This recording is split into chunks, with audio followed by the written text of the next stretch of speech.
ജീവൻ, പിന്നെ മായ, പ്രകൃതി എന്നുള്ള ഇതിനെക്കുറിച്ച് മൂന്നിനെക്കുറിച്ചും പറയുന്നുണ്ട്. ഇപ്പോൾ ഈ മൂന്നെണ്ണമേ ഉള്ളൂ. മായയുണ്ട്, പിന്നെ അഥവാ പ്രകൃതിയുണ്ട്, ഈശ്വരനുണ്ട്, ജീവനുണ്ട്. അപ്പോൾ ഈ മൂന്ന് പേരിൽ ഇവരും പിന്നീട് മുക്തിയും ധർമാർത്ഥ കാമമോക്ഷങ്ങളിലെ ധർമ്മത്തെക്കുറിച്ച് വേദത്തിൽ പറയുന്നുണ്ട്, മോക്ഷത്തെക്കുറിച്ച് വേദത്തിൽ പറയുന്നുണ്ട്, പിന്നെ കാമത്തിൻ്റെയും അർത്ഥത്തിൻ്റെയും ഉപായമായിട്ട് നമുക്ക് പുണ്യപ്രാപ്തിയെക്കുറിച്ചും പറയുന്നുണ്ട്.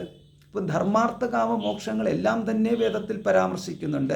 പക്ഷെ പ്രാധാന്യം കൊടുത്തിരിക്കുന്നത് മോക്ഷത്തിനാണെന്ന് മാത്രം. അപ്പോൾ ഇപ്രകാരം വേദത്തിൻ്റെ വിഷയം ജീവൻ, ഈശ്വരൻ, പ്രകൃതി, അതേമാതിരി മുഖ്യമായിട്ടുള്ള ധർമ്മവും മോക്ഷവും നമുക്ക് ഈ രാമായണത്തിൽ കാണാൻ സാധിക്കും. അതിനാലാണ് രാമായണം വേദസമ്മതമായത് എന്ന്. അപ്പോൾ വേദസമ്മതമായ രാമായണം, അല്ലെങ്കിൽ നാൻമറ നേരായ എന്നുള്ള ഒരു പ്രയോഗം ആദ്യം തന്നെ രാമായണത്തിൻ്റെ തുടക്കത്തിൽ തന്നെ ഉണ്ടല്ലോ. അപ്പോൾ ഈ നാൻമറ എന്ന് പറയുന്ന വേദത്തെയാണ്. അപ്പോൾ വേദസമ്മതമായ രാമായണം എന്ന് പറയുമ്പോൾ വേദത്തിൻ്റെ വിഷയമായിരിക്കണം രാമായണത്തിൽ പറയുന്നത് എന്ന്. അപ്പോൾ വേദത്തിൻ്റെ വിഷയം എന്ന് പറഞ്ഞു കഴിഞ്ഞാൽ അവിടെ ജീവൻ ഉത്കൃഷ്ടതയെ പ്രാപിക്കാനുള്ള ഉപായമാണ് വേദത്തിൽ പറഞ്ഞിരിക്കുന്നത്. ജീവൻ്റെ സ്വരൂപത്തെക്കുറിച്ച് വേദത്തിൽ പറഞ്ഞിരിക്കുന്നു. ഉത്കൃഷ്ടത പ്രാപിക്കാനുള്ള ഉപായമായിട്ട് കർമ്മത്തെ വേദത്തിൽ പറഞ്ഞിരിക്കുന്നു.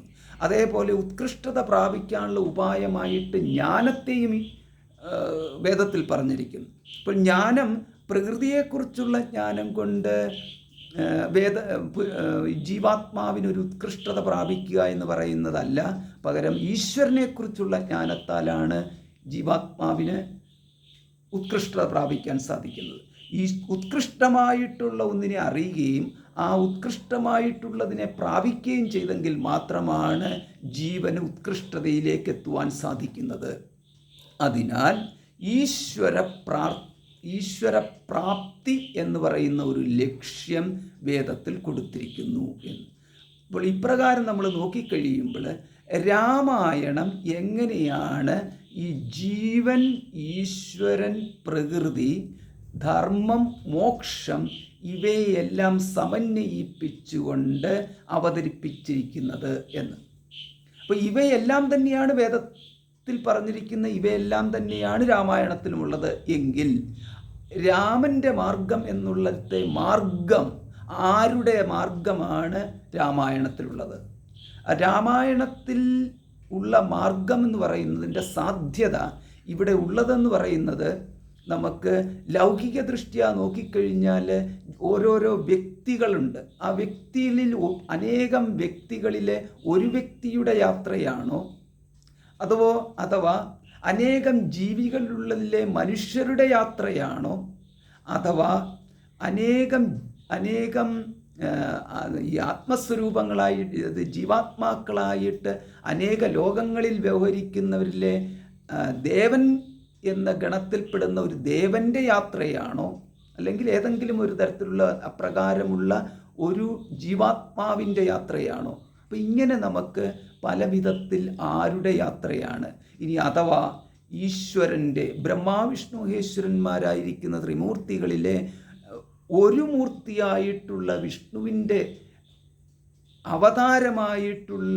അവതാരമായ വിഷ്ണു അവതരിച്ചിട്ട് രാമനായിട്ട് വന്നിട്ടുള്ള ആ രാമൻ എന്ന് പറയുന്ന ഒരു വ്യക്തി വിശേഷ രൂപത്തിലുള്ള ഭഗവത് സ്വരൂപത്തിൻ്റെ യാത്രയാണോ?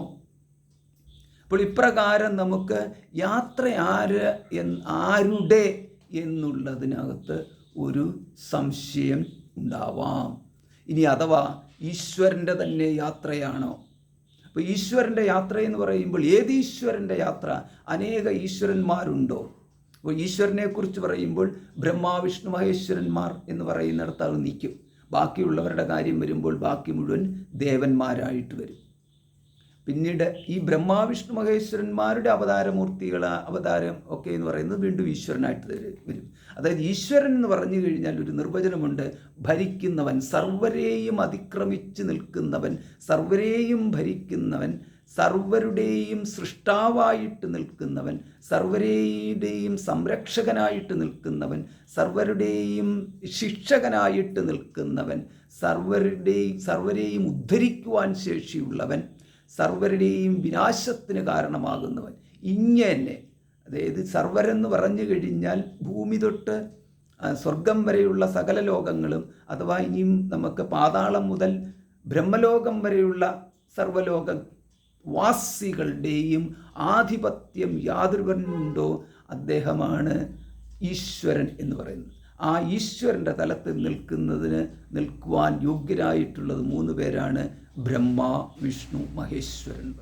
ഒരു ഈശ്വരൻ തന്നെ സൃഷ്ടാവെന്ന നിലയിൽ നാം കാണുമ്പോൾ ബ്രഹ്മാവെന്നും, സംരക്ഷകൻ എന്ന നിലയിൽ കാണുമ്പോൾ വിഷ്ണുവെന്നും, നശിപ്പിക്കുന്നവനെന്ന എന്നുള്ള രീതിയിൽ നാം കാണുമ്പോൾ പരമേശ്വരൻ എന്നായിട്ട് നമ്മൾ കാണുന്നു. അപ്പോൾ അവിടെ ആ ഈശ്വരൻ്റെ ഗതിയാണോ? ആ ഈശ്വരൻ്റെ ഗതി എന്ന് പറയുമ്പോൾ അവിടെ സൃഷ്ടാവായിട്ടുള്ള ഈശ്വരൻ്റെ ഗതി ബ്രഹ്മാവിൻ്റെ കഥയാണോ, ഇനി വിഷ്ണുവിൻ്റെ കഥയാണോ, അഥവാ ഇനി ശിവൻ്റെ കഥയാണോ? അപ്പോൾ അങ്ങനെ വരുമ്പോൾ വിഷ്ണുവിൻ്റെ കഥ പറയാൻ വിഷ്ണു പുരാണമുണ്ട്, അതേമാതിരി ശിവൻ്റെ കഥ പറയാൻ ശിവപുരാണമുണ്ട്. ബ്രഹ്മാവിൻ്റെ ആണെങ്കിൽ ബ്രഹ്മാവിനെ സംബന്ധിച്ചിട്ടുള്ള പുരാണങ്ങളുമുണ്ട്. അപ്പോൾ അങ്ങനെയൊക്കെ വരുമ്പോൾ ഇവിടെ ഭഗവാൻ വിഷ്ണുവിൻ്റെ ഒരു അവതാരമായിട്ട് രാമനെ അവതരിപ്പിച്ച് കഴിയുമ്പോൾ ആ വിഷ്ണുവിൻ്റെ ഭാഗമായിട്ട് വൈഷ്ണവ സാഹിത്യത്തിൻ്റെയും വൈഷ്ണവ ചരിത്രത്തിൻ്റെയൊക്കെ ഭാഗമായിട്ടുള്ള ഒരു ഗതിയെക്കുറിച്ചാണോ, വിഷ്ണുലോകപ്രാപ്തിക്ക് ജീവാത്മാവിന് സഹായകരമാകുന്ന വിധത്തിലുള്ള ഒരു ഉപദേശ രൂപത്തിലാണോ ഇത് ഉപദേശിച്ചിരിക്കുന്നത്? ഇപ്രകാരം പല വിധത്തിലുള്ള സംശയങ്ങൾ രാമായണ പാരായണത്തിൽ നമുക്കുണ്ടാവാം എന്ന് പറയുമ്പോൾ, അപ്പോൾ ഇങ്ങനെ വരുന്ന സന്ദർഭത്തിലാണ് നാം മറക്കാതെ പിന്നിലേക്ക് പോയിട്ട് ആ വരികൾ ഒന്നുകൂടെ നോക്കണം. വേദസമ്മതമായ രാമായണം എന്ന പ്രയോഗത്തിൽ. അപ്പോൾ വേദത്തിൽ പറഞ്ഞിരിക്കുന്ന 3 ഘടകങ്ങളെന്ന് പറയുന്നത്, ഒന്ന് ജീവാത്മാവിനെക്കുറിച്ച് പറഞ്ഞിരിക്കുന്നു. മനുഷ്യരെന്നും ജന്തുക്കളെന്നും ദേവന്മാരും എന്നുള്ള ഭേദങ്ങളൊന്നുമില്ല, പകരമുള്ളത് ജീവാത്മാ എന്നുള്ളത്. രണ്ടാമതുള്ളത് ഈശ്വരൻ എന്ന് പറയുന്നത്, അതായത് സൃഷ്ടാവായിട്ട് നിൽക്കുന്ന ഈശ്വരൻ, രക്ഷകനായിട്ട് നിൽക്കുന്ന ഈശ്വരൻ. പിന്നെ മൂന്നാമതായിട്ട് നിൽക്കുന്നത് ജീവൻ്റെയും ഈശ്വരനും ഒപ്പം നിൽക്കുന്ന പ്രകൃതിയും എന്നുള്ളത്. ജീവന് ചുറ്റിക്കറങ്ങുവാൻ ലോകമായിട്ട് നിൽക്കുന്നതും ഈശ്വരന് ലീലകൾ ആടുവാൻ വേണ്ടിയിട്ട് വിസ്തരിക്കപ്പെട്ട് നിൽക്കുന്നതുമായിട്ടുള്ള ഒരു പ്രകൃതിയാണ് ഇവിടെയുള്ളത്. അപ്പോൾ ആ പ്രകൃതിക്കൊരു ഗതിയുണ്ടോ? ആ പ്രകൃതിയുടെ ഗതിയാണോ ഈ പറയുന്നത്? പിന്നെ മാറ്റി നിർത്തിക്കഴിഞ്ഞാൽ പിന്നെ 2 ഗതിയുള്ളത്, ഒന്ന് ജീവൻ്റെ ഗതിയും 2 ഈശ്വരൻ്റെ ഗതിയുമാണ്. അപ്പോൾ ഈശ്വരനൊരു ഗതി സാധ്യമാണോ എന്ന്, ഈശ്വരനെക്കുറിച്ച് പറഞ്ഞു കഴിഞ്ഞാൽ ഈശ്വരൻ സർവവ്യാപിയായിട്ടുള്ള ഈശ്വരനാണ്. സർവത്ര ഗഹ എന്ന്, സർവയിടത്തും വ്യാപിച്ചു നിൽക്കുന്ന ഒരു ഈശ്വരനെ സംബന്ധിച്ചിടത്തോളം, ഇനിയൊന്നും നേടേണ്ടതായിട്ടില്ലാത്ത ഈശ്വരനെ സംബന്ധിച്ചിടത്തോളം അച്യുത എന്ന് ഭഗവാന്റെ ഒരു നാമമാണ്. ച്യുതി ഇല്ലാത്തവനെന്ന്. ച്യുതി എവിടെ നിന്ന് എങ്ങോട്ടേക്കാണ് ഈ ച്യുതി സംഭവിക്കുന്നത്? ച്യുതി ഉത്കൃഷ്ടതയിൽ നിന്നും നികൃഷ്ടതയിലേക്കുള്ള ഒരു ച്യുതിയാണ് ച്യുതി എന്ന വാക്കുകൊണ്ട് ഉദ്ദേശിക്കുന്നത്. അപ്രകാരമൊന്നും സാധ്യമല്ലാത്തവൻ. അപ്പോൾ ഉത്കൃഷ്ടമായിട്ടുള്ള വൈഷ്ണവ പദത്തിൽ നിന്നും നികൃഷ്ടമായിട്ടുള്ള മാനവ പദത്തിലേക്കൊരു ച്യുതി സംഭവിക്കുവാൻ സാധ്യമല്ലാത്തവനാകുന്നു അച്യുതൻ, നാരായണൻ, വാസുദേവൻ, ഭഗവാൻ, മഹാവിഷ്ണു എന്ന്. അപ്പോൾ അങ്ങനെ വരുമ്പോൾ അവിടെ രാമൻ്റെ ഗതി എന്ന് പറയുന്നത് വിഷ്ണു രാമനായിട്ട് മാനുഷ്യലോകത്തിലേക്ക് നികൃഷ്ടതയെ പ്രാപിച്ചു വന്നു എന്ന് പറയുക സാധ്യമല്ല. അതായത് ഇവിടെ ഇപ്പം നമ്മുടെ ചോദ്യം 2ആണ്. ഒന്ന്, വിഷ്ണു രാമനായിട്ട് വന്ന വഴിയാണോ രാമൻ്റെ മാർഗം, അതോ രാമൻ തിരിച്ച് വിഷ്ണുവായിട്ട് പോകുന്ന വഴിയാണോ രാമൻ്റെ മാർഗം, അഥവാ രാമൻ ഒരു മനുഷ്യനായിട്ട് ഒരു മനുഷ്യൻ്റെ പോക്കാണോ, ജനിച്ചിട്ട് മരിക്കുന്നിടം വരെയുള്ള ഒരു സാധാരണ മനുഷ്യൻ്റെ പോക്ക് വിശേഷകരമായ രീതിയിൽ അവതരിപ്പിക്കപ്പെട്ടതാണോ രാമായണം എന്ന്? സാധാരണഗതിയിൽ എല്ലാവരും ഒരുപോലെ പോകുമ്പോൾ അതിലൊരു കഥയില്ല. അതിൽ വിശേഷകരമായിട്ട് എന്തെങ്കിലും സംഭവിക്കുമ്പോഴാണല്ലോ കഥ വരുന്നത്.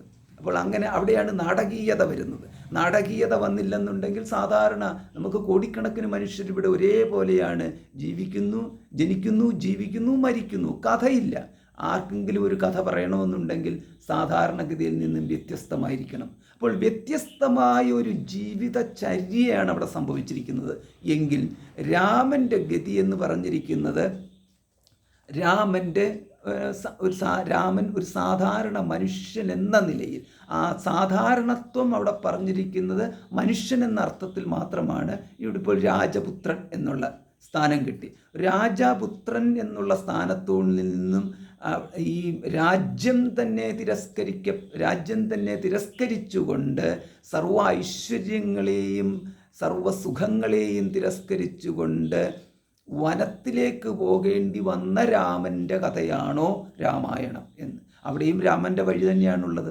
അപ്പം അങ്ങനെ ഒരു മനുഷ്യനായിട്ട് ഉള്ള ഒരു ചരിത്രം പറയുന്നതാണെങ്കിൽ അവിടെ നമുക്ക് വേദസമ്മതം എന്നിങ്ങനെ പറയാൻ സാധിക്കുന്നു എന്ന്. അപ്പോൾ വേദസമ്മതം എന്ന് പറയുമ്പോൾ ധർമ്മത്തെക്കുറിച്ച് പറഞ്ഞിരിക്കുന്നതിനാൽ വേദസമ്മതം എന്ന് പറയാം, മോക്ഷത്തെക്കുറിച്ച് പറഞ്ഞിരിക്കുന്നതിനാൽ വേദസമ്മതം എന്ന് പറയാം, ജീവാത്മാവിനെക്കുറിച്ച് പറഞ്ഞിരിക്കുന്നതിനാൽ വേദസമ്മതം എന്ന് പറയാം, ഈശ്വരനെക്കുറിച്ച് പറഞ്ഞിരിക്കുന്നതിനാൽ വേദസമ്മതം എന്ന് പറയാം. അപ്പോൾ ഇങ്ങനെ എല്ലാം കൂടെ പറഞ്ഞു വച്ചിരിക്കുന്നത് കൊണ്ടാണോ രാമായണത്തെ വേദസമ്മതം എന്ന് പറയുന്നത് എന്ന്? ഇപ്പോൾ ഈ സന്ദർഭത്തിൽ നാം മനസ്സിലാക്കേണ്ട ഒരു കാര്യമുണ്ട്. വേദത്തിനൊരു ലക്ഷ്യമുണ്ട്. ആ ലക്ഷ്യമെന്ന് പറയുന്നത് അജ്ഞാനത്താൽ ജീവത്വം പ്രാപിച്ച ബ്രഹ്മത്തിനെ അജ്ഞാന നിവൃത്തി വരുത്തി സ്വയം ബ്രഹ്മമാണെന്ന് ബോധിപ്പിക്കൽ എന്ന് പറയുന്നതാണ് വേദത്തിൻ്റെ മുഖ്യ ലക്ഷ്യം എന്ന്. അപ്പോൾ ഇവിടെ നമുക്ക് ആദ്യത്തെ ആ പ്രയോഗം കേട്ട് കഴിയുമ്പോൾ നമുക്കൊരു സംശയം തോന്നും. അജ്ഞാനം ബ്രഹ്മത്തെ ബാധിച്ചുവോ? ജീവാത്മാ എന്ന് പറയുന്നത് എവിടെ നിന്ന് വന്നു എന്ന്. അപ്പോൾ ആ ജീവാത്മാ ബ്രഹ്മം തന്നെയാകുന്നു. ജീവോ ബ്രഹ്മൈവനാപര എന്ന വാക്യമുള്ളതിനാൽ ജീവൻ ബ്രഹ്മം തന്നെയാകയാൽ ജീവൻ എന്ന് പറയുന്നത് മറ്റൊന്നല്ല, ബ്രഹ്മമാണ്. അപ്പം ബ്രഹ്മമാവട്ടെ ജീവനല്ലതാനും. ബ്രഹ്മം സത്യം ജ്ഞാനം അനന്തം എന്ന് പറയുന്ന സത്സ്വരൂപമാണ്, ചിത്സ്വരൂപമാണ്, ആനന്ദസ്വരൂപമാണ്. അപ്പോൾ സത്സ്വരൂപവും ചിത്സ്വരൂപവും ആനന്ദസ്വരൂപവുമായിട്ടുള്ള ബ്രഹ്മം അചിത് സ്വരൂപവും ജ്ഞാനമല്ലാത്തതായിട്ടുള്ള അജ്ഞാനരൂപമായിട്ടുള്ള ദുഃഖരൂപമായിട്ടുള്ള ജീവനായിട്ട് മാറുവാൻ സാധ്യമല്ലാതിരിക്കെ ജീവനായിട്ട് നാം ഓരോ വ്യക്തിയായിട്ട് വ്യവഹരിച്ചുകൊണ്ടിരിക്കുന്നു. നാം ജനിച്ചവനായിട്ടും വിവിധ തരത്തിലുള്ള സുഖഭോഗങ്ങൾ അനുഭവിക്കുന്നവനായിട്ടും ആ സുഖഭോഗങ്ങളുടെ അന്ത്യത്തിൽ ഭോഗാന്തേ മരണം എന്ന രീതിയിൽ അവസാനം മൃത്യുവിനെ പ്രാപിക്കുന്നവരായിട്ടും മാറുന്നു, ഇല്ലാത്തവനായിട്ട് മാറുന്നു, ഒന്നുമില്ലാത്തവനായിട്ട് മാറുന്നു, ആരുമല്ലാത്തവനായിട്ട് മാറുന്നു, നാമാവശേഷനായിട്ട് മാറുന്നു, കഥാവശേഷനായിട്ട് മാറുന്നു. ചില സംസ്കൃത ഗ്രന്ഥങ്ങളിലും പല പഴയ ഗ്രന്ഥങ്ങളിൽ പഞ്ചത്വം പ്രാപിച്ചു എന്ന പ്രയോഗമുണ്ട്. പഞ്ചത്വം പ്രാപിക്കുക എന്ന് പറഞ്ഞാൽ പഞ്ചഭൂതങ്ങളിലേക്ക് തന്നെ തിരികെ പോകുന്നവനായിട്ടൊക്കെ ഭവിക്കുന്നു. അങ്ങനെ ഇല്ലാതായി പോകുന്ന ഒരു ജീവാത്മാവായി തീർന്നുവോ ഈ ബ്രഹ്മം എന്ന്? പരമാത്മ, ബ്രഹ്മത്തിൻ്റെ മറ്റൊരു പേരാണ് പരമാത്മ. അപ്പോൾ ഉള്ളത് പരമാത്മാവാണ്, അതിൽ നിന്ന് ജീവാത്മാവുണ്ടായിട്ട് ഒന്നുമല്ലാത്തതായി തീർന്നുവോ ജീവാത്മാ?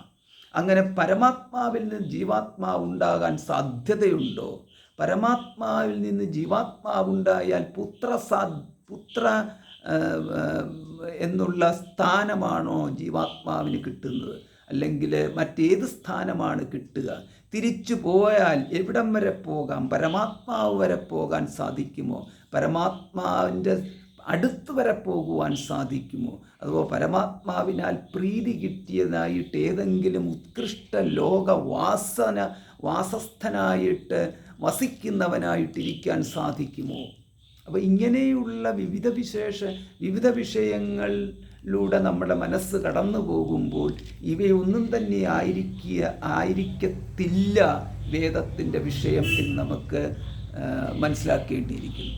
കാരണം വേദത്തിൻ്റെ വിഷയം ഇവിടെ പറയുന്നത് ഒന്നു മാത്രമാണ് സത്യം, സദേവ ബ്രഹ്മ എന്നുള്ളത്. ബ്രഹ്മം അഥവാ പരമാത്മാ മാത്രമാണ് സത്യം, ഏകമേവ, ഏകം സത്ത്. ഇപ്രകാരമുള്ള പ്രയോഗത്തിലൂടെ ഒരേ ഒരു പരമാത്മാവായിരിക്കെ ആ പരമാത്മാവിൻ്റെ സാന്നിധ്യത്തിൽ പ്രകൃതിയുണ്ട് എന്നും ആ പ്രകൃതിയിൽ ജീവാത്മാരൂപത്തിൽ പരമാത്മാവ് പ്രതിബിംബിക്കുന്നു എന്നും, ഇപ്പോൾ പരമാത്മാവിൻ്റെ പ്രതിബിംബം മാത്രമാണ് ജീവാത്മാ എന്ന രീതിയിൽ രാമായണത്തിൻ്റെ ആരംഭത്തിൽ തന്നെ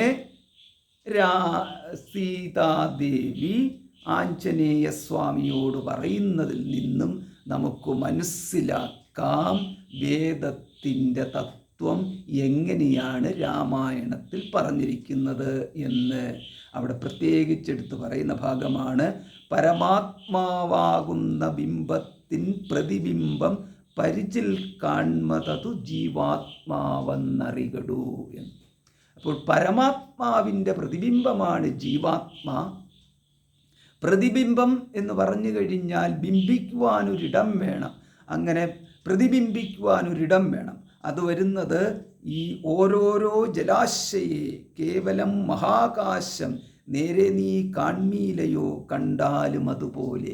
ജലാശയത്തിൽ കാണുന്ന മഹാകാശത്തെ പോലെ മഹാകാശത്തിൻ്റെ പ്രതിബിംബത്തെ ജലാകാശത്തിൽ കാണുമ്പോൾ ആ ആകാശത്തിൻ്റെ അനന്തത മുഴുവനും ഈ അല്പമായ വെള്ളത്തിൽ നമുക്ക് കാണാൻ സാധിക്കുന്നു. അപ്പോൾ അല്പമായ വെള്ളത്തിൻ്റെ പരിമിതികൾക്കുള്ളിൽ ഒതുങ്ങിക്കിടക്കുന്ന ഒരു ആകാശത്തെ കണ്ടു കഴിയുമ്പോൾ ആ പരിമിതമായ ആകാശത്തെ അതിൻ്റെ സ്ഥാനമാണ് ജീവാത്മാവിനുള്ളത്. അങ്ങനെ വരുമ്പോൾ ജീവാത്മാ എന്ന് പറയുന്നത് യഥാർത്ഥമായ ഒന്നാണോ അയഥാർത്ഥമായ ഒന്നാണോ എന്ന്. അപ്പോൾ ഉള്ളതാണോ ഇല്ലാത്തതാണോ?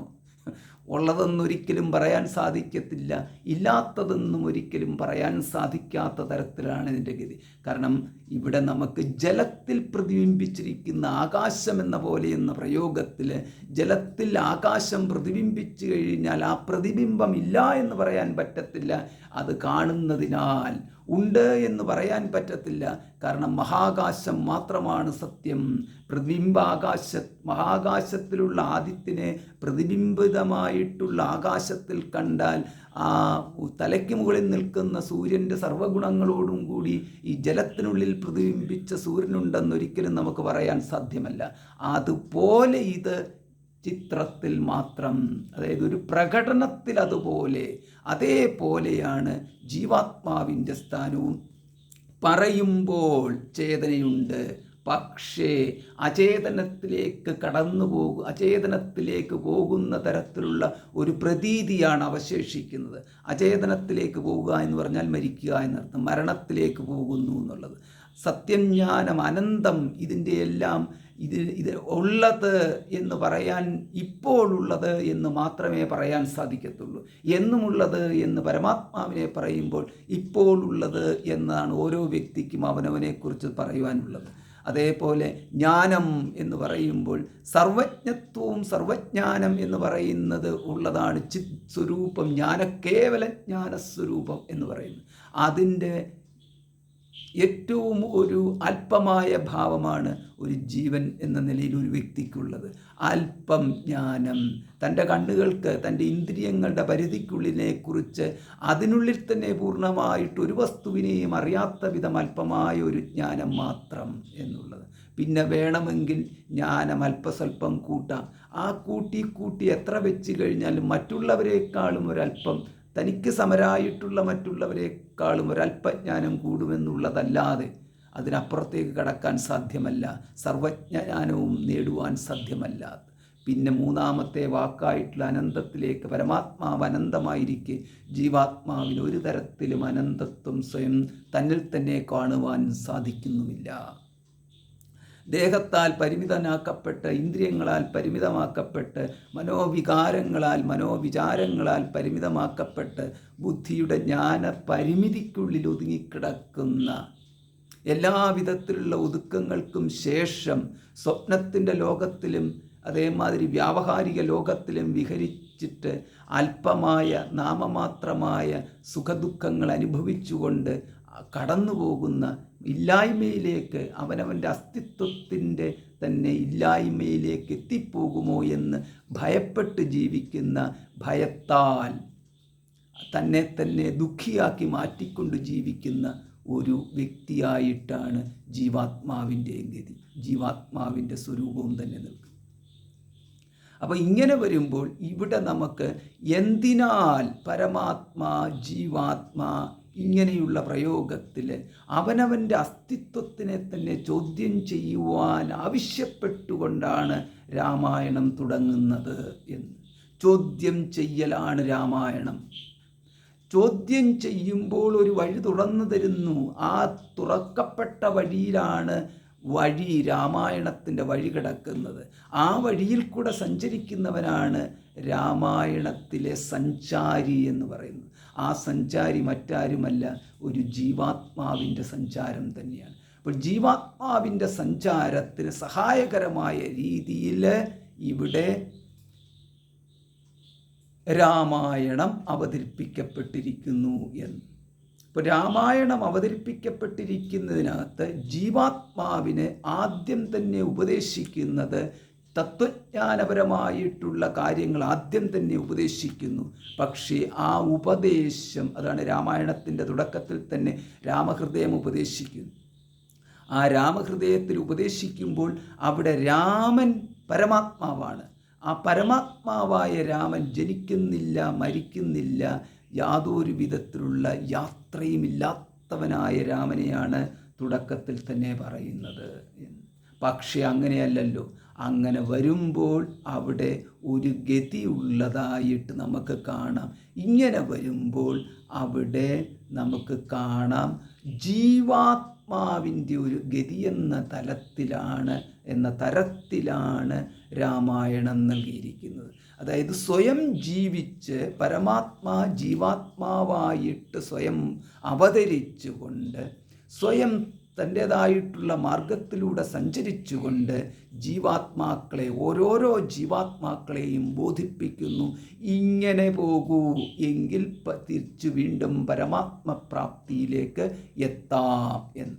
അപ്പോൾ ഇങ്ങനെ പോകുമ്പോൾ ഇതിന് നേരിട്ട് ആത്മോപദേശം ഗ്രഹിക്കാൻ സാധ്യതയുണ്ടായിട്ടും ഗ്രഹിക്കാൻ താല്പര്യം ഇല്ലാതിരിക്കുന്ന ആൾക്കാരുണ്ടാവാം.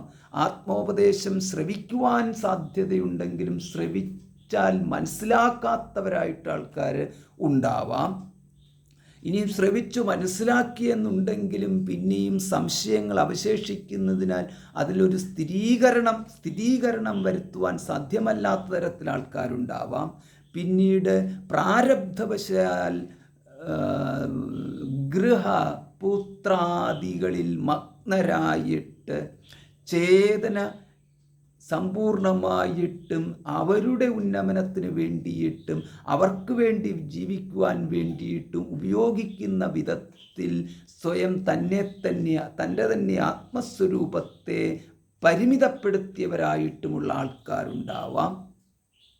അവരെ തന്നെ കാണുന്നത് ഒരു പുത്രനായിട്ടോ ഭർത്താവായിട്ടോ ഭാര്യയായിട്ടോ ഒക്കെ ആയിരിക്കും. അതിലൂടെ പരമാത്മസ്വരൂപമായിട്ട് ഏതൊന്നായിരുന്നോ യഥാർത്ഥ സ്വരൂപം, അതിൽ നിന്നും അവരെ തന്നെ ഒരു ദാസനായിട്ട്, ഒരു ജോലിക്കാരനായിട്ട് കണ്ടു കഴിയുമ്പോൾ പരമാത്മാ അഹം എന്നുള്ളത് ഇവിടെ കിടക്കുന്നു, ജോലിക്കാരൻ അഹം എന്നുള്ളത് ഇവിടെ കിടക്കുന്നു.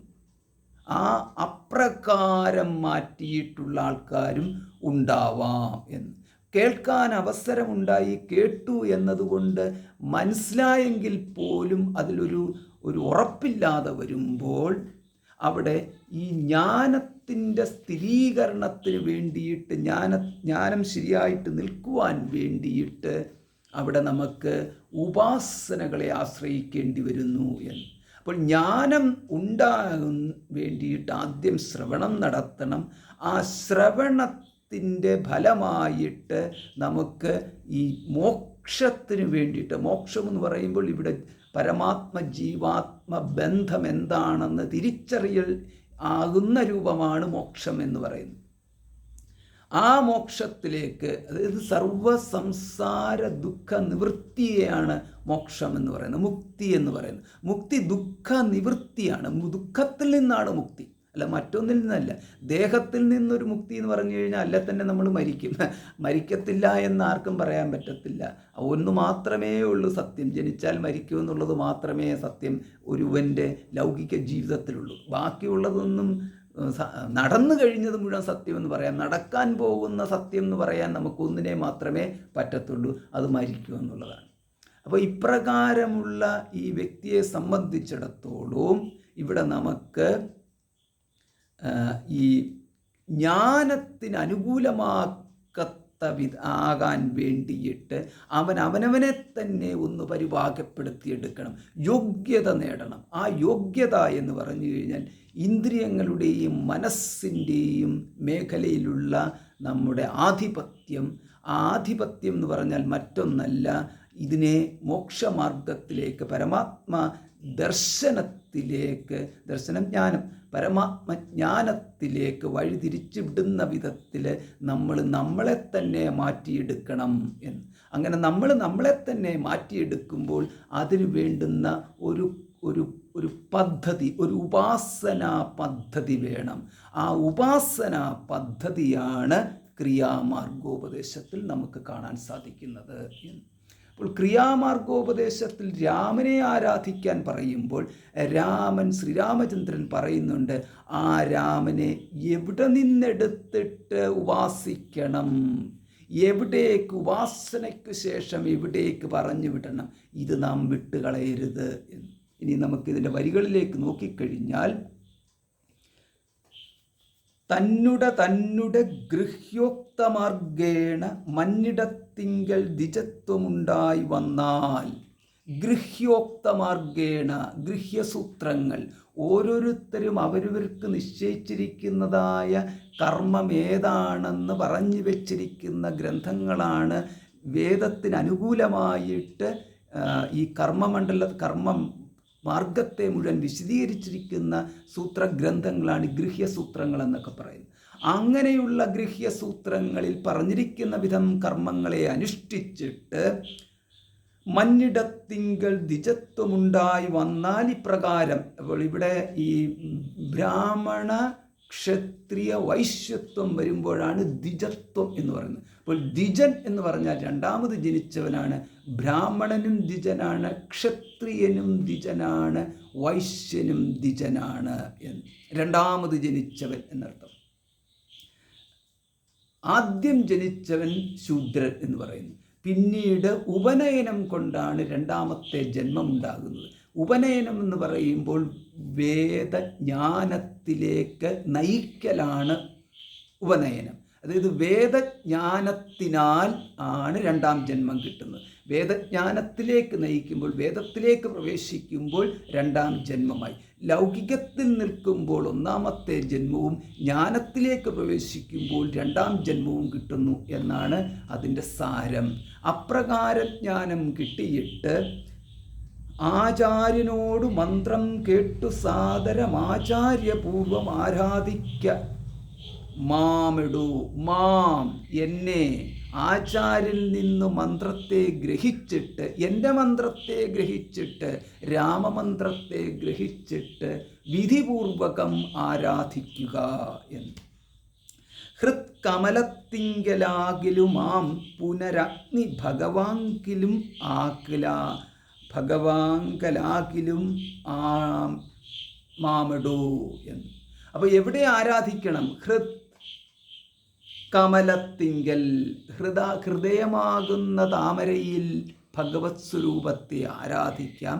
അല്ലാത്ത പക്ഷം പുനരഗ്നി ഭഗവാങ്കൽ, അഗ്നികുണ്ഡത്തിൽ ജ്വലിച്ചു നിൽക്കുന്ന അഗ്നിയിൽ ഭഗവാനെ സങ്കല്പിച്ചാരാധിക്കാം. മുഖ്യ പ്രതിമാദികളിലെന്നാകിലും അർക്കങ്കലാകിലും അപ്പിങ്കലാകിലും. പിന്നെ എവിടെയൊക്കെ ഭഗവാനെ കണ്ട് ആരാധിക്കാം? മുഖ്യ പ്രതിമാദികളിലെന്നാകിലും, പ്രതിമ തുടങ്ങിയിട്ടുള്ള മുഖ്യപ്രതിമ, അതായത് വിഗ്രഹങ്ങളിലും ആരാധിക്കാം, അവിടെയും കണ്ട് ആരാധിക്കാം. പിന്നെ അർക്കങ്കൽ, ആകാശത്തിൽ ഉദിച്ചു നിൽക്കുന്ന സൂര്യനിൽ, സൂര്യ തേജസ്സിൽ നമുക്ക് ശ്രീരാമചന്ദ്രനെ സ്ഥാപിച്ച് ആരാധിക്കാം. സൂര്യനാരായണ സ്വാമിയായിട്ട് ആരാധിക്കാം, ആദിത്യാന്തർഗതനായ പുരുഷനായിട്ട് ആരാധിക്കാം, ആദിത്യ ദേഹവർത്തിയായ പരമാത്മാവായിട്ട് ശ്രീരാമചന്ദ്രനെ ആരാധിക്കാം. അർക്കങ്കലാകിലും അപ്പിങ്കലാകിലും, അപ്പെന്ന് പറഞ്ഞാൽ ജലം, അപ്പം അപ്പിങ്കൽ എന്ന് പറഞ്ഞാൽ ജലത്തിൽ എന്ന്. പിന്നെ ജലത്തിലും ആരാധിക്കാം, അഗ്നിയിൽ ആരാധിക്കാം, ആകാശത്തിലെ ആദിത്യത്തിൽ ആരാധിക്കാം, പിന്നെ ജലത്തിലും ആരാധിക്കാം എന്ന്. സ്തണ്ടിലത്തിങ്കലും നല്ല സാളഗ്രാമം ഉണ്ടെങ്കിലോ പുനര് ഉത്തമമെത്രയും. ഇനിയും സ്തണ്ടിലം എന്ന് പറഞ്ഞു കഴിഞ്ഞാൽ നല്ലതുപോലെ ഒരുക്കിയ, മെഴുകി ശുദ്ധമാക്കിയ തറയാണ് പറയുന്നത് സ്തണ്ടിലം എന്ന് പറയുന്നത്. അതൊരു നല്ലൊരു തറ കെട്ടി ആ തറയിൽ സാളഗ്രാമം വെച്ചു. അതാണ് സാളഗ്രാമം എന്ന് പറയുന്നത് വിഷ്ണു സംബന്ധമായിട്ടുള്ള ഒന്നാണ്.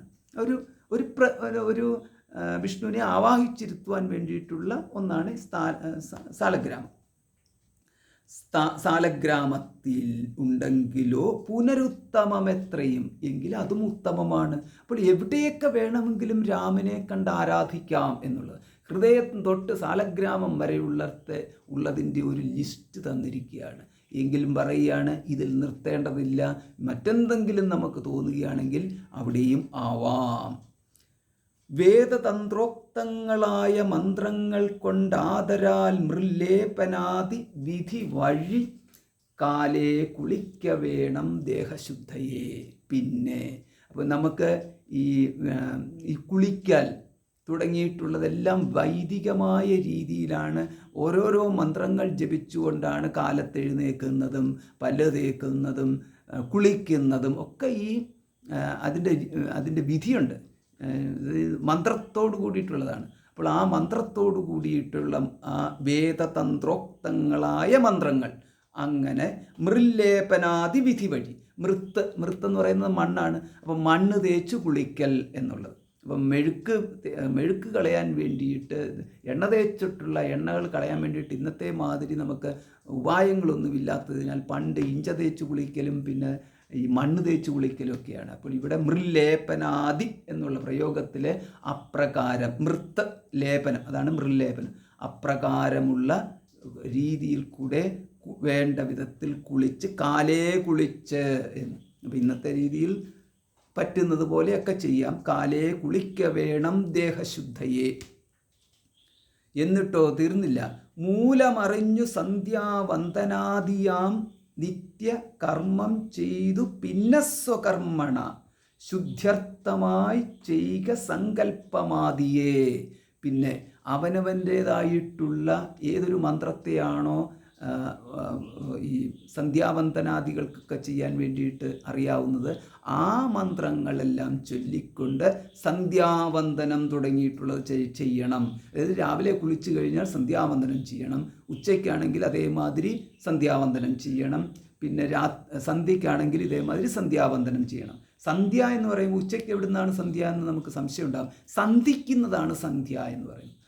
ഇവിടെ നമുക്ക് ഉച്ചയ്ക്കൊരു സന്ധിയുണ്ട്, രാവിലെ ഒരു സന്ധിയുണ്ട്, വൈകുന്നേരം ഒരു സന്ധിയുണ്ട്. അപ്പോൾ ഈ 3 സന്ധികളിലും അവിടെ സന്ധ്യാവന്ദനം. ഇതിനകത്ത് നമുക്ക് രാവിലെയും വൈകുന്നേരമാണ് സന്ധ്യാവന്ദനം നമുക്ക് ആവശ്യമുള്ളൂ. അപ്പം സന്ധ്യാവന്ദനം ചെയ്ത് ശോഭനാർത്ഥം പിന്നെ ആചാര്യനായതു ഞാനെന്നു കൽപ്പിച്ചു പൂജിക്ക ഭക്തിയോടെ ദിവസം പ്രതി. അപ്പം നമുക്കൊരു മൂലമന്ത്രോപദേശം നൽകിയ ആചാര്യനുണ്ടല്ലോ, രാമമന്ത്രോപദേശം ആചാര്യൻ തന്നെ സ്വീകരിക്കണം. അപ്പോൾ ഇങ്ങനെ സ്വീകരിച്ച ശേഷം വേണം ഇതൊക്കെ തുടങ്ങാൻ. അപ്പോൾ ഇത് ആദ്യം തന്നെ പറഞ്ഞു, ആചാര്യനോട് മന്ത്രം കേട്ടു സാദരം എന്നുള്ളത്. അപ്പോൾ ആ ആചാര്യനെ ഞാനെന്ന് കരുതുക, രാമനായിട്ട് തന്നെ കരുതുക എന്ന്. അങ്ങനെ കരുതിക്കൊണ്ട് ശ്രീരാമചന്ദ്രസ്വാമിയായിട്ട് തന്നെ കൽപ്പിച്ച് പൂജിക്ക ഭക്തിയോടെ ദിവസം പ്രതി. അപ്രകാരം അപ്പോൾ ഇത് ദിവസേന ചെയ്യേണ്ടതാണ്. ഈ ആചാരക്രമം ദിവസേനയുള്ളതിനാൽ ഇതെല്ലാം ദിവസേന ചെയ്യേണ്ടതാണ്. അവിടെയും ഇതേമാതിരി സന്ധ്യാവന്ദനാദികൾ ചെയ്തതിന് ശേഷം ആചാര്യ സ്മരണ ചെയ്ത് ആചാര്യവന്ദനം ചെയ്ത്, അതുകൊണ്ട് നമുക്ക് എല്ലാ പൂജയിലും ഈ ആചാര്യവന്ദനം തുടങ്ങിയിട്ടുള്ളത് അതിൻ്റെ ഭാഗമായിട്ടുണ്ട്. ചെയ്തിട്ട് സ്നാപനം ചെയ്യുക ശിലായാം പ്രതിമാസു ശോഭനാർത്ഥം ചെയ്യുക വേണം പ്രമാർജനം എന്ന്. അതിനുശേഷം സ്നാപനം ചെയ്യുക ശിലായാം പ്രതിമാസു. അപ്പം നമുക്ക് ഈ ശിലാപ്രതിമയുണ്ടല്ലോ, ആ പ്രതിമയെ നല്ലതുപോലെ ശോഭനാർത്ഥം, അത് നന്നായിട്ട് ശോഭ കിട്ടുവാൻ വേണ്ടിയിട്ട് ചെയ്യുക വേണം പ്രമാർജനം. മാർജനം ചെയ്യണം. മാർജനം ചെയ്യുക എന്ന് പറഞ്ഞാൽ ശുദ്ധീകരിക്കുക എന്നുള്ളതാണ്. മാർജനം ചെയ്യണം.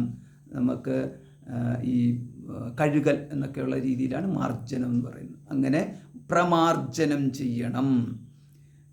അപ്പം നല്ലതുപോലെ സ്നാപനം ചെയ്ത് എന്നുള്ളത്, അതായത് കുളിപ്പിക്കുക എന്നുള്ളത് വന്നു. അപ്പോൾ അങ്ങനെ വെള്ളമൊഴിച്ച് പ്രമാർജനം ചെയ്തിട്ട് ഗന്ധപുഷ്പാദ്യങ്ങൾ കൊണ്ട് പൂജിപ്പവൻ ചിന്തിച്ചതൊക്കെ ലഭിക്കും അറിയുക നീ. അപ്പോൾ എന്നിട്ട് ഗന്ധപുഷ്പങ്ങൾ കൊണ്ട് പിന്നീട് പുഷ്പങ്ങളൊക്കെ വെച്ചുകൊണ്ട് ആരാധിച്ചാൽ നമുക്കെന്തു വേണമോ അത് നമുക്ക് ലഭിക്കും. നമുക്ക് ധർമ്മ അർത്ഥ കാമ മോക്ഷങ്ങളിലെ ഏത് വേണമെങ്കിലും ലഭിക്കുവാൻ, അതാണല്ലോ ചിന്തിക്കുന്നതൊക്കെ ലഭിക്കുമെന്നാണ്. അപ്പോൾ ഇവിടെ എല്ലാം നമുക്ക് പുണ്യത്തെ ആർജിക്കുന്നു. ശ്രീരാമദേവ ഉപാസനയാൽ പുണ്യത്തെ ആർജിക്കുന്നു. ആ പുണ്യപ്രാപ്തി നമുക്കുണ്ട് എന്നുണ്ടെങ്കിൽ ആ പുണ്യമാണ് നമുക്ക് എന്തു വേണമെങ്കിലും കിട്ടുന്ന രീതിയിലേക്ക് മാറുന്നത്. പുണ്യമില്ലാത്തവന് കിട്ടത്തില്ല, പുണ്യമുണ്ടെങ്കിൽ കിട്ടും എന്നുള്ളത്. അപ്പോൾ നേരത്തെ നേടിവെച്ച പുണ്യമുണ്ടെന്നുണ്ടെങ്കിൽ ഇപ്പോൾ നമുക്ക് ആവശ്യപ്പെടാതെ നമ്മളൊന്നും ചെയ്യാണ്ട് തന്നെ കിട്ടും എന്നുള്ളത്. ആവശ്യത്തിന് പുണ്യമില്ല എങ്കിൽ ഒരുപാട് നമ്മൾ ചെയ്യുമ്പോഴും ആ പുണ്യമായിട്ടത് മാറ്റപ്പെടുന്നിടം വരെയും നമ്മൾക്ക് കാത്തിരിക്കേണ്ടി വരും എന്ന്. മുഖ്യ പ്രതിമാദികളിൽ അലങ്കാരമൊക്കെ പ്രസാദമെനിക്കെന്നറിയുക.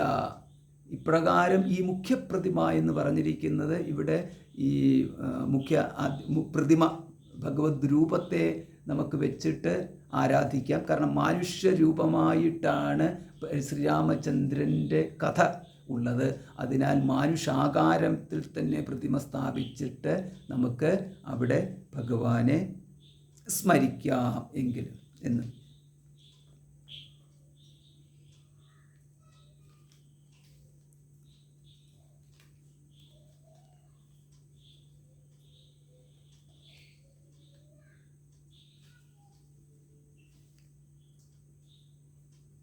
അഗ്നൗ യജിക്ക ഹവിസ്സുകൊണ്ടാദരാൽ അർക്കനെ സ്തണ്ടിലത്തിങ്കലെന്നാകിലോ.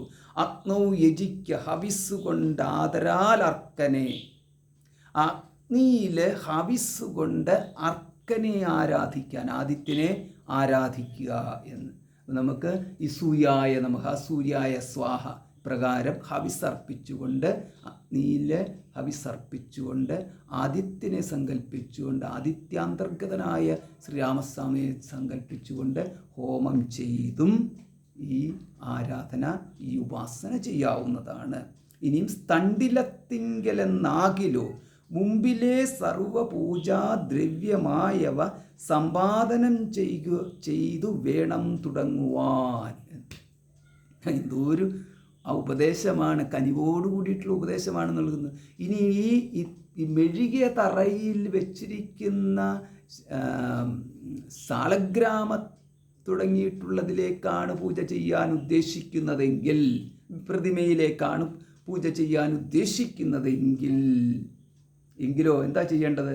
അതാണ് സ്തണ്ടിലത്തിങ്കലെന്നാകിലോ മുമ്പിലെ സർവപൂജാദ്രവ്യമായവ സമ്പാദനം ചെയ്ത് എല്ലാ ദ്രവ്യങ്ങളും ആവശ്യമുള്ളതെല്ലാം എടുത്ത് വെച്ച് ഉറപ്പാക്കിയതിന് ശേഷം വേണം പൂജ ചെയ്യാനിരിക്കാൻ. അല്ലെങ്കിൽ നമ്മൾ പൂജ ചെയ്യാൻ വേണ്ടിയിട്ട് ഇരുന്ന് കഴിയുമ്പോൾ ഉടൻ തന്നെ അതില്ല ഇതില്ല എന്ന് കണ്ട് എഴുന്നേറ്റ് പോകാൻ തുടങ്ങും, പൂജ മുടങ്ങും. അത് ചെയ്യരുത്.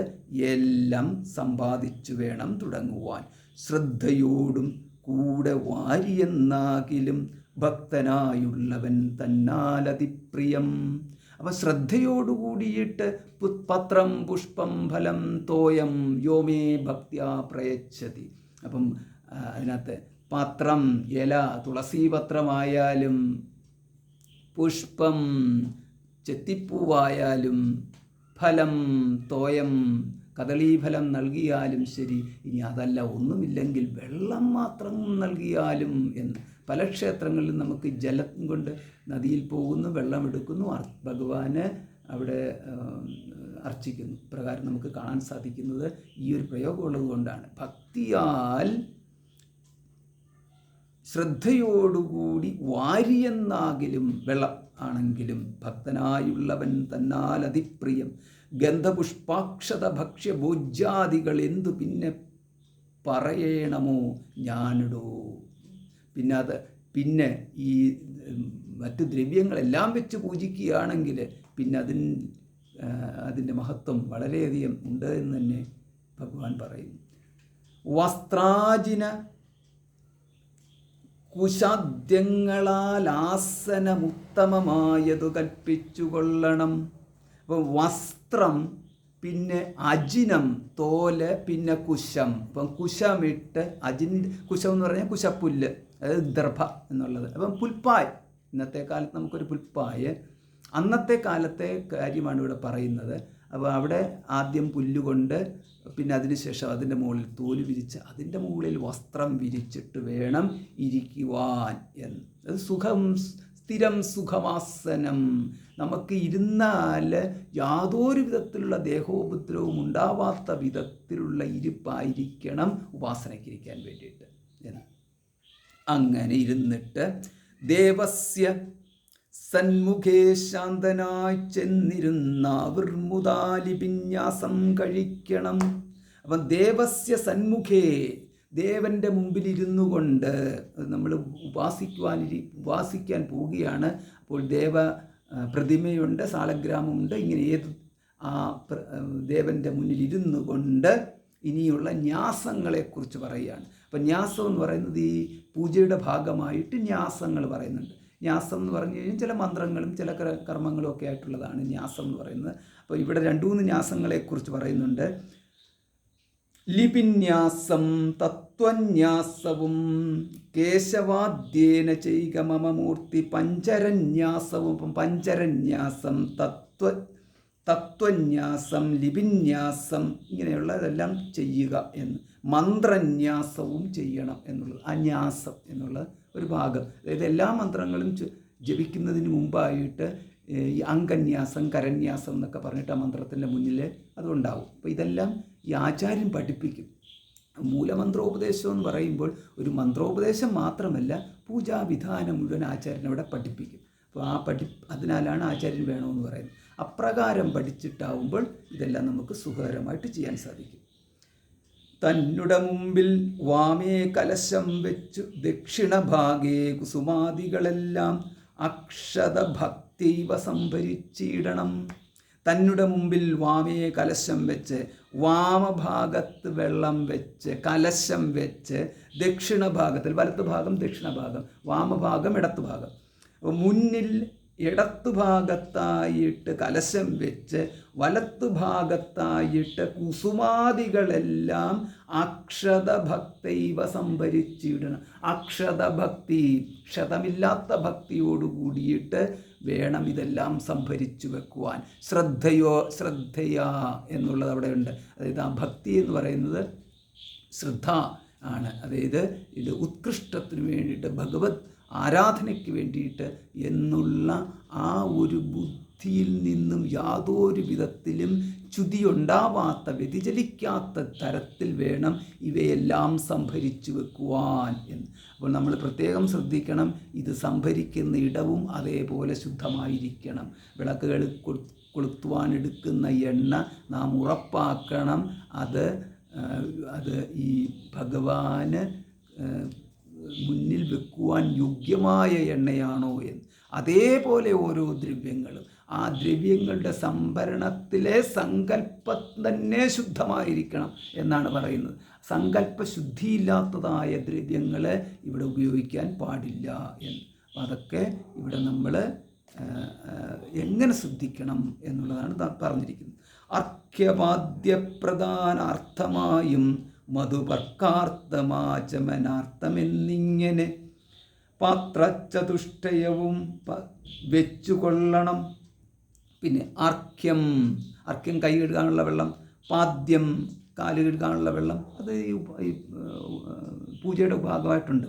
അർഘ്യം സമർപ്പയാമി, പാദ്യം സമർപ്പയാമി, മധുപർക്കം സമർപ്പയാമി, ഇങ്ങനെ പറഞ്ഞുകൊണ്ട് ഈ ഒരു പാത്രത്തിൽ നിന്ന് ഇങ്ങനെ ഓരോ തുള്ളി വെള്ളം ഇങ്ങനെ ഒഴിക്കുന്നത് കാണുമല്ലോ. പക്ഷേ ഇവിടെ കൃത്യമായിട്ട് പറയുന്നുണ്ട് അങ്ങനെ ചെയ്യരുത്. ഒരു പാത്രത്തിലെ വെള്ളത്തിൽ നിന്ന് അർഘ്യം സമർപ്പയാമി, പാദ്യം സമർപ്പയാമി, മധുപർക്കം സമർപ്പയാമി, ആചമനം സമർപ്പയാമി എന്നുള്ളതല്ല. പകരം അർഘ്യപാദ്യപ്രധാനാർത്ഥമായും മധുപർക്കാർത്ഥമ ആചമനാർത്ഥം എന്നിങ്ങനെ പാത്രചതുഷ്ടയവും വെച്ചുകൊള്ളണം എന്നാണ് പറഞ്ഞിരിക്കുന്നത്. 4 പാത്രത്തിൽ വെള്ളം 4 പാത്രം വെക്കണം. 4 പാത്രത്തിൽ ഇതേമാതിരി ഒരു പാത്രത്തിലെ വെള്ളം അർഘ്യത്തിനാണ്.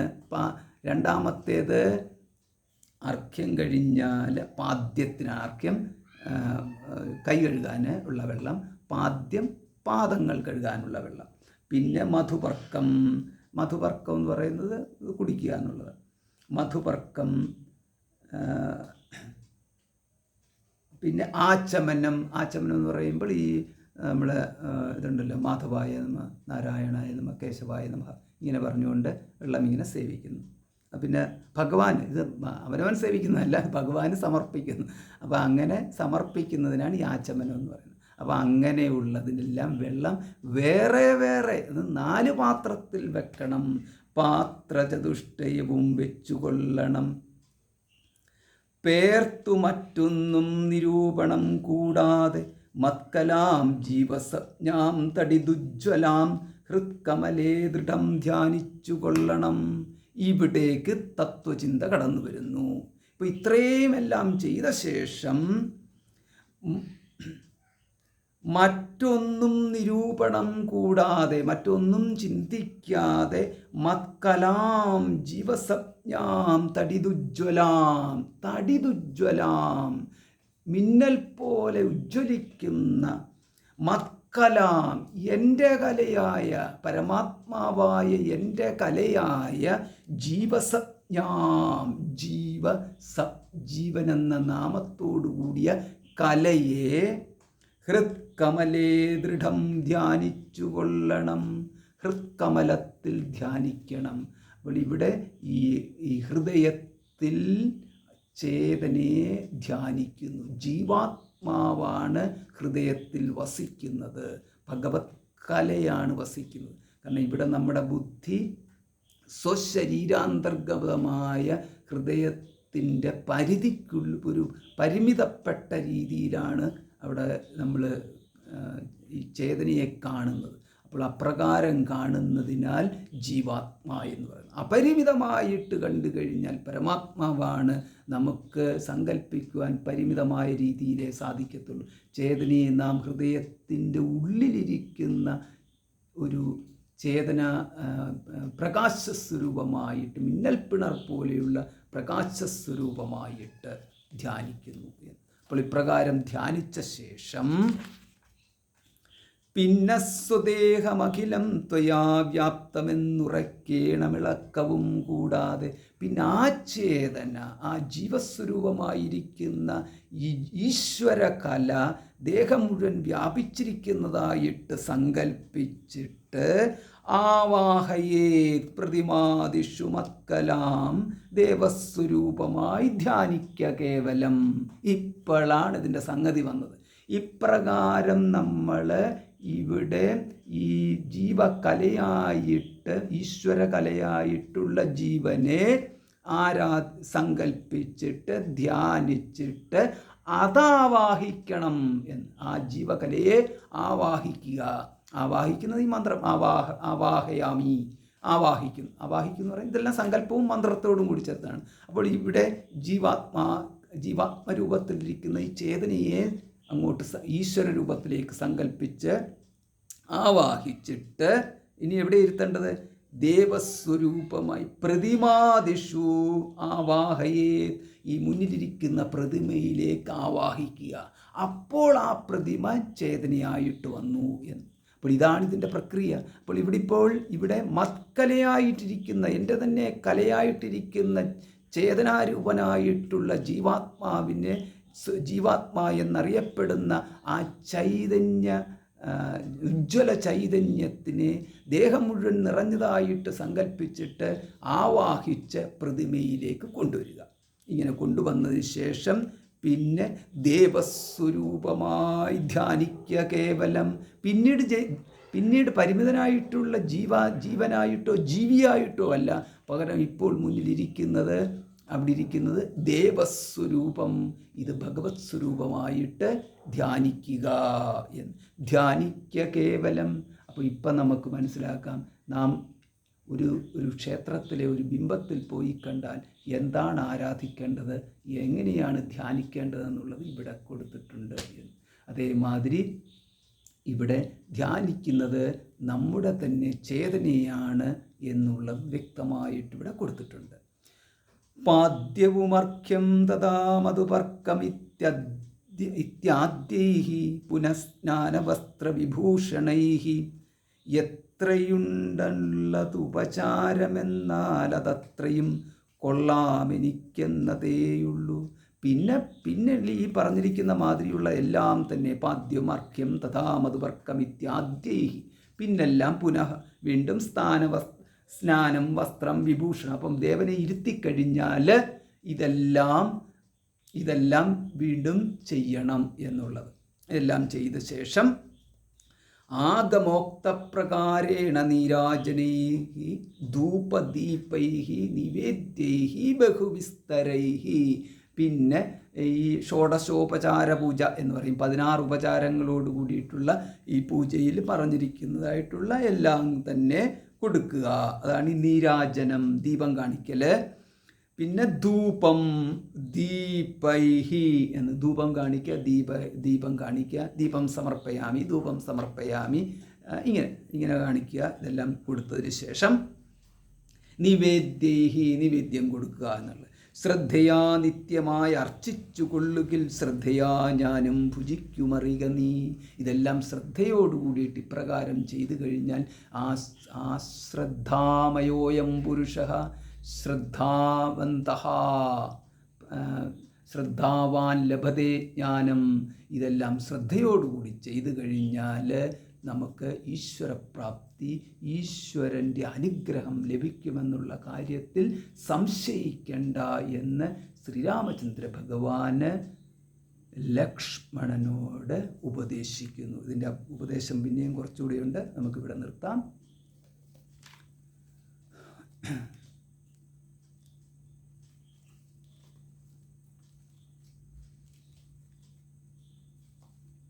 യത്ര യത്ര രഘുനാഥകീർത്തനം തത്ര തത്ര കൃതമസ്തകാഞ്ജലിം ബാഷ്പവാരി പരിപൂർണലോചനം മാരുതിം നമത രാക്ഷസാന്തകം. ജയ ശ്രീ സീതാരാമചന്ദ്ര की जय. जय श्री आंजनेय स्वामी जी की जय.